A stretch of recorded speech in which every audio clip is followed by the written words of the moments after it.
A state funeral for Nelson Mandela in his ancestral home of Qunu ends a week of commemorations for South Africa's first black president.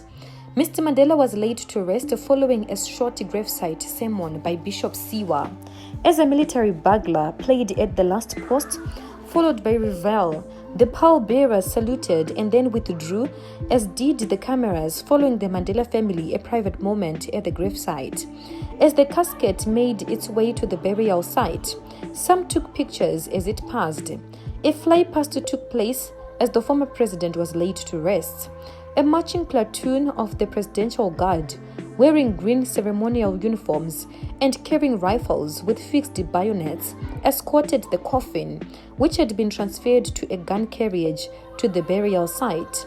At the end of the memorial ceremony, a military guard of honor carried Mr. Mandela's coffin, draped in the South African flag, out of the mark as the audience sang.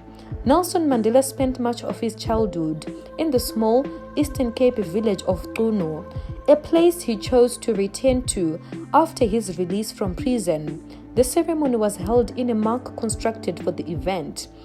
Outside the mark, people gathered to watch the ceremony on big screens. In Johannesburg, mourners continued to gather outside the Mr. Mandela's former home. Some laid flowers and held portraits.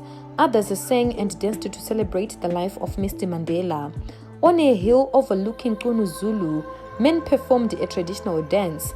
Across the nation, many, like this family in Soweto, watched the funeral service on television.